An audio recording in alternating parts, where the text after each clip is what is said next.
I would just like to say this is my third time recording this. This has been like everyone's favorite since like the beginning of time, like water.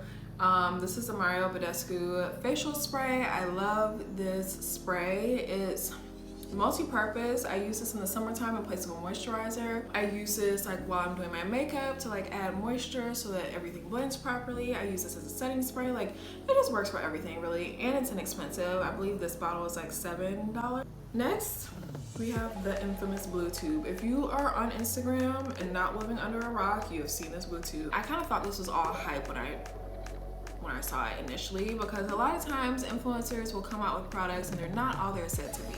It's just facts. I was actually having an eczema breakout at the time.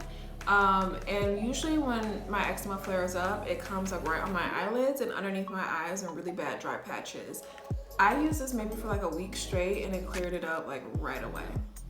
No questions asked. A company I started working with this year is Starphase.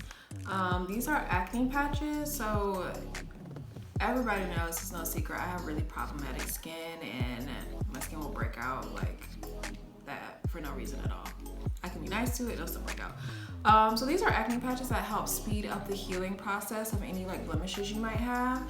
I will also say, if you do pick at your face, this is really good to like start to generate like new habits, because you will have a patch on it. You're less inclined to pick it. For me, I found that it doesn't scab up and it doesn't leave like as dark of a mark.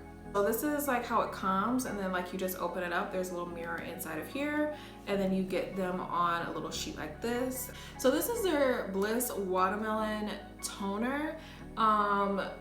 This is my second bottle of this. My first bottle I got for free. I had to go restock, and as you can see, I'm almost at the bottom of this one, so I'll need to go get a new one soon. This is the most effective non-drying stripping primer or toner I've ever used. There's no alcohol in it, so you don't have to worry about it drying or your face being like really tight afterwards. It also has witch hazel and hyaluronic acid in it, which my skin really likes. And I also like the packaging too. So you just flip this top back, you put like your cotton round or your cotton ball on here and pump it down a couple of times. They released 2 new serums this year. This is their Renew and Smooth serum. This one's only for nighttime because this is a glycolic serum. So this has really helped smooth out the texture of my skin. I used to have like right here on my cheekbones like a lot of little like mini bumps. Like they weren't necessarily like acne or anything, but like I just had texture on my skin, and I've seen a big improvement with that. I will say though, if you are going to try this, definitely build up your tolerance first and use it like every other night before you like go in every night. And that one is gonna tingle a little bit because it's glycolic acid. And then you have the Glow and Hydrate serum. This one I use in the daytime, so it just makes your skin nice and glowy without like a shiny or like wet look. And this one also has hyaluronic acid, so it's also moisturizing if you have a really dry skin, and I enjoy both. This beauty, like if you don't like it, why don't you like it? Because I haven't met anyone that doesn't like this. This is a Jackie Aina by Anastasia Beverly Hills palette.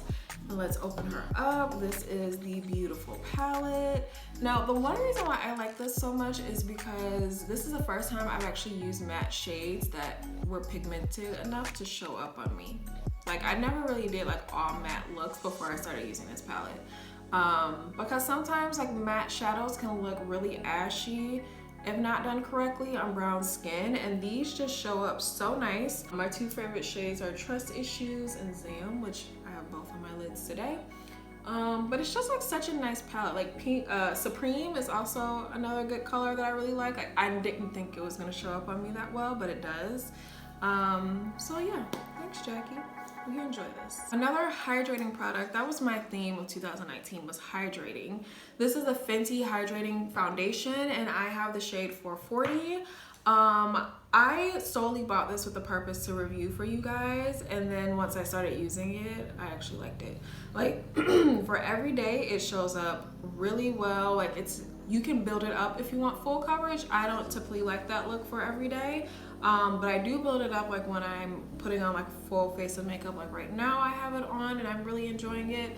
I will say it does, for me, I don't know if it's just like my face and because I pronounce like smile lines, it does break up a little bit around my mouth right here, but it's not anything that will make me stop using it, and it's not so drastic that it's like a total no-go. Give that a try. Don't be afraid if you have oily skin, because I was at first too, and it works just fine for me. First of all, let's just take note of how Colorpop was on steroids this year. Like every other week they were coming out with a new product, and for me, like having worked at L'Oreal before, I know it takes a lot of work to put out that much product. So kudos to y'all, because it's a lot. But as a consumer, I'm just like, I don't know, it just makes me not as excited about the new launches anymore, because there's one like every other day. It's just my opinion. But they did come out with this pretty fresh concealer, and I believe they had a foundation too. This also has hyaluronic acid in it, moisturizing, that's our theme. I love these. These are super creamy, super blendable. I have shades dark 175 and medium dark 145. I use this like on top of the darker shade when I want it to be a little bit brighter under my eyes, and then I'll use this just like every day. For our last 3 products, we're gonna talk about some hair care. Now first, if you've been following me on Instagram, if you're not, you should be. You know, I've talked about BioSilk for a long time, and this is just like my holy grail product for when I'm wearing my hair straight like I am right now, because I really like a healthy shine on my hair. And I feel like sometimes you can achieve that without product, but sometimes you need a little help too. I do like to use this product only when my hair is dry. The instructions say you can use it on wet hair. I don't like how it looks on wet hair. I just feel like it leaves like a film, a buildup, and it's not shiny at all. I just did my hair yesterday, and I used this product, and honestly, there have been a few people that have said that they don't like this product. Anyone that ever tells me that, I'm just like, it's probably because you're not using it right. You have to use the tiniest of amounts, because if you use too much, it will get super thick and it will be super heavy. Your hair will be shiny, but it will be thick and heavy, and you won't have like that weightless like shine that you want. I actually started working with Verb this year. Is the Verb Ghost Oil. First of all, they had me at the smell, but I use this the same way I use the BioSilk, so I'll switch off with these. I use this only on dry hair, and it is like truly a weightless, smell good oil that's just gonna give you like a nice healthy shine to your hair. Amika. I've never used any products from them. This is the first time I've ever used any of their products. This is a Perk Up Dry Shampoo, and I'm trying to remember if I bought this or if it was sent to me. But what I will say is, regardless of if I bought it or if it was sent to me, I will be going to get more. That's just it. Because whew, before anything, it just smells amazing. Like, I love the smell of this in my hair. And 2, it actually does the job. But I just spray it at my roots and just rub it in. Now, one thing I will say is I don't spray a lot. Like, if you start to see white, you spray too much. If your hair starts to look like a little ashy or a little gray, you spray too much. I usually just lift my hair up like this, spray it in my roots, and then rub it out like this, and my hair is just fine. But yeah, I love the scent, the products, like everything about it. It's just the A+ for me, okay? All right, y'all, so that's it for my 2019 favorites. I will be linking everything I use below in the drop down, so if you're interested in getting any of these, they will be available down there. And yeah, thank you guys so much for watching, and I will see you next time.